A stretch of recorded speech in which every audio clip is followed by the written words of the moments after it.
Number 2, Magic Lantern Strategy. Number 3, gumawa ng perfect bait. Number 4, Godfather Strategy. Number 5, Automation. Number 6, evaluate ang oras mo. At number 7, ayusin ang mindset mo. Kita-kits tayo sa susunod na video. Bisupi. Marami kayong mapupulot ng mga strategy na pwede nung i-apply sa inyong mga negosyo. At bagay ito kung ikaw ay nasa digital marketing or online na business. Pero applicable din ito sa mga traditional na business at ipapaliwanag natin ito sa mas general na paraan para magamit ng lahat. Pero bago tayo mag-umpisa, i-like mo na rin ang ating video kung bago dito ay mag-subscribe at pa-hit na rin ang notification bell para hindi mo miss out ang mga bago nating uploads. Kaya kung handa ka na, let's go! Number 1, alamin kung sino ang buyer mo. Para gumanda ang takbo ng business mo at dumami yung sales, kailangan mo munang ma-identify kung sino yung mga dream buyers or dream customers mo. Sila ba yung mga lalaki, mga babae, mga students, may work na ba, and so on. Isa kasing matinding problema kaya hindi ka nakakabenta ay dahil hindi ka sigurado or hindi mo alam kung sino ba or kanino mo ba dapat ito ibenta na mamaya ay tatalakayin pa natin. Pero ang isa pang dapat mong malaman ay hindi naman about sa'yo or sa gusto mo yung binibenta mo. Walang pake ang mga customers mo sa'yo. Ang pake nila ay kung ano ang magagawa ng produkto mo, ng service mo o ng negosyo mo sa kanila. Kaya ba nitong solusyonan na kanilang mga problema? Or meron ba silang mapapala dito? Kaya naman importante na gumawa ka ng research para malaman mo pa kung sino ang iyong mga dream customers. Now, paano mo ba ito magagawa? Ito ay sa pamamagitan ng tinatawag na Halo Technique. Sa Halo Technique, ito yung inaalam mo yung mga intimate details ng iyong mga dream customers. Pwede yan ma-define sa mga sumusunod. Number 1, ano ang kanilang hopes, dreams, and desires? Number 2, ano ang kanilang mga problema? Number 3, ano ang linggo nila? Meaning, ano yung mga terms na ginagamit nila? Example, yung business mo about sa mga dogs. So, dapat alam mo yung mga term na may kinalaman sa mga dogs para makarelate ka sa mga customers mo. Number 4, saan sila usually pumupunta? Meaning ano yung typical na lugar kung saan mo sila makikita itong mga customers mo. Pag nalaman mo yon, alam mo na kung saan mo ilalagay ang business mo. Or if digital naman, anong platform sila madalas. So doon ka magiging active. Number 5, ano ang ginagawa nila or ang typical day nila. So kapag nalaman mo naman ito, makatulong din yan para mas makarelate ka sa kanila at para mas malaman mo yung atake mo sa iyong mga customers. Kaya naman kapag nasagot mo ang mga tanong na ito sa isip ng mga customers mo, mas magiging madali para sa iyo na makabenta sa negosyo mo. Magsisilbi ka kasing solusyon sa kanilang mga problema o gusto, parang ikaw yung magiging tulay. So isa yan sa mga technique or strategy na binahagi sa libro nito at marami pa kayong matututunan later on. Number 2, Magic Lantern Strategy. Isa pa itong strategy na dapat nyong malaman.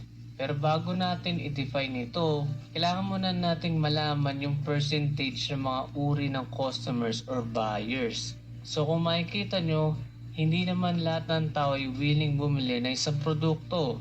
Base dito, 3% lang ang ready ng bumili kapag nakita o nalaman ang business mo. Tapos 60% naman yung hindi aware or posible na hindi interested. Pero okay lang yon, ganun talaga. Hindi naman lahat mako-convince mong bumili dahil iba-iba naman ang mga tao at may iba-iba silang gusto at kailangan. Now, ang isa raw problema kaya maliit ang benta mo ay dahil nakafocus ka lang doon sa 3% which is wala namang masama doon kasi sila naman yung mga buyers mo. Pero, kailangan mo rin matamaan kahit papaano yung remaining na 97% na hindi sure na bibili sa'yo. Kaya naman, para magawa mo yun, dito pumapasok yung Magic Lantern Strategy. Bakit Magic Lantern?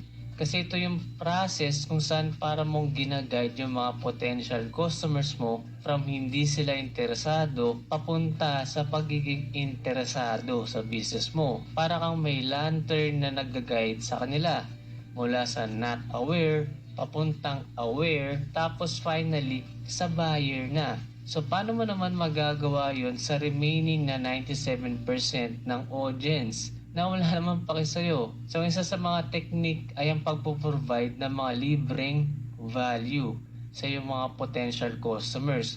Pwedeng libreng videos yan, libreng PDF file, or kung sa traditional na business, di ba, may mga free taste, may free to play, may mga free consultation, and so on. Kung saan dahil libre at may value silang napapala ay nagiging aware sila sa'yo, interested, and later on potentially ay maging buyer mo na. Number 3, gumawa ng perfect bait. Sa business, importante na nakukuha mo ang atensyon ng ibang mga tao para maging aware sila sa business mo. Maraming business ang nagpi-fail kasi walang may alam sa kanilang negosyo. Kaya naman paano mo magagawa yan?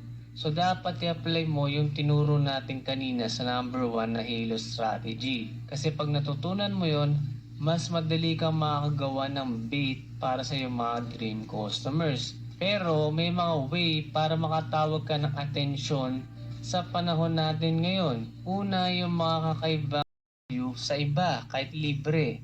Okay, next strategy pa tayo na dapat nyong malaman. Number 4, Godfather strategy. Sa mga hindi pamilyar, hawang term na ito sa movie na Godfather.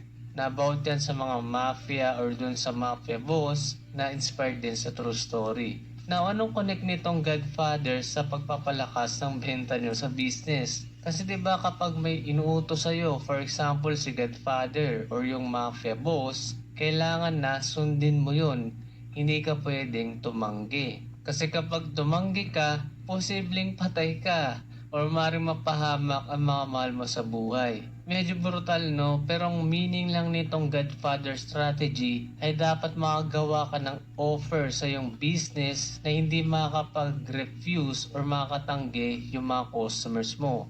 Kumbaga yan yung mga offer, services or product na too good to resist or kapag hindi nila kinuha ay manghihinayang sila ng matindi. Or ito yung mga offer na win-win kahit anong mangyari at hindi naman sila malulugi or guaranteed na wala naman silang talo kahit papaano. Kailangan maalis mo yung mga pagdududa nila, yung mga posibleng magpa-backout sa kanila. So syempre hindi mo naman sila dadayain o lolokohin na scam yung business mo or product mo. Dapat nakapag-provide ka talaga ng value or itong business mo ay nakakasolve ng mga problema ng mga tao. Sa example na ginagawa ng ilang businesses para mahirapang makatanggi yung mga customers ay gumagawa sila ng mga offer na limited supplies or may mga freebies and so on. Aminin nyo, effective yan. Kaya may mga sapatos or mga concerts na mabilis ma-sold out. Kasi nga, limited supplies. Tapos may mga produkto na nabibili nyo kasi may mga previous na binibigay. So ilan lamang yan sa mga pwede nyong gawin para lumakas pa ang mga sales nyo sa business. Number 5, automation. Sa business na ginagawa mo, importante na kaya mong i-automate ito or patakbuhin kahit pa wala ka doon or minimal lang yung involvement. Meaning hindi puro ikaw o hindi ka puro manual. Kasi dadagdag pa yan sa trabaho mo or sa mga oras na imbes na nagagamit mo sa mas importanteng bagay na magpapamove forward ng iyong business. Kasi kung hindi kayang tumakbo ng business mo nang wala ka or ng minimal na involvement mo, ay parang hindi ka na rin business owner, kundi para ka rin employee sa business mo. So dapat mag-set up ka ng mga bagay dito para tumakbo na kahit hindi puro manual sa end mo. Example, ang business mo ay nagbebenta ka online ng mga cellphone, tapos may mga customers, diba, puro tanong, or kailangan mo rin silang i-chat para malaman mo yung ilang details nila at para ma-verify mo rin na legit sila. So, posible na 100 or 1,000 na tao ang pwede mo kausapin sa isang araw ng manual. Pero sabihin na lang natin na 3% lang doon ang bibili talaga. So meaning maraming oras ang masasayang sa'yo sa kakausap sa 97% ng mga tao na hindi bibili sa'yo. So what if mag-setup ka na lang ng chatbot or automatic reply sa page mo para hindi mo na need kausapin isa-isa yung mga customers mo at kahit tulog ka pa ay tumatakbo yan. So kung sure na buyer na talaga sila, kapag nasala na, dun ka palang tatalon para i-assist sila ng manual. Isang way is mag-hire ka pa ng ibang mga tao or mag-setup ka ng mga system para mas maging maayos ang flow ng business mo and tumakbo ito kahit hindi mo tinututukan ng 24/7. So itong part na ito ay importante lalo na kung palaki ng business mo at nawawalan ka na ng time para sikasuhin yung mga tasks na kaya namang gawin ng iba or gawin ng technology or gawin ng mga taong mas magaling sa'yo. Number 6, evaluate ang oras mo. Na-mention natin kanina na dapat ilan mo yung mahalaga mong oras para sa mahalagang task sa business mo na magpapausad dito or na magpapalaki pa ng sales mo. Kaya naman kung parang nawawalan ka na ng time or nawalan ka ng resulta, dapat ay umupo ka muna, mag-isip at i-analyze yung ginagawa mo sa loob ng isang araw. Saan ba napupunta yung mahalaga mong oras? Napupunta ba ang majority niyan sa kakalaro mo ng games, sa kaka-social media, kakapuyat mo dahil sa porn, and so on? Now, ano rin ba yung mga ginagawa mo sa business mo na nagiging dahilan para kumita ka? Ano rin ba yung mga produkto na nagbibigay sa'yo ng sales?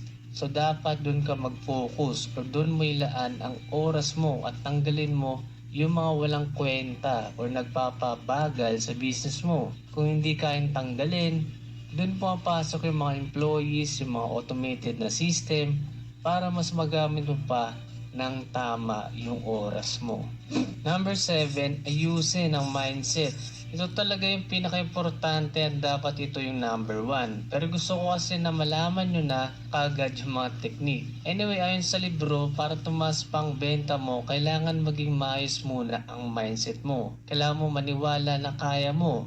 Kailangan magkaroon kayong mindset na kaya mong bumenta ng malaki or ng milyon para magawa mo nga yun. Dapat ganun ang maging pag-iisip mo kasi kung nasa isip mo 100 lang, malamang 100 lang din ang dadating sa'yo. Kasi hanggang dun lang yung sinit mo sa yung mindset. So baguhin mo yan at laki-lakihan mo pa.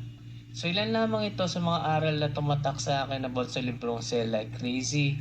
At kung gusto nyo pang malaman ito ng mas deeper, ay na-encourage ko kayo na basahin ng buo ang libro. Pero bago tayo matapos sa ating video, ay follow na rin kami sa aming FB, IG, TikTok at mag-subscribe na rin kayo sa aming crypto. Number 2, Magic Lantern Strategy. Number 3, gumawa ng perfect bait.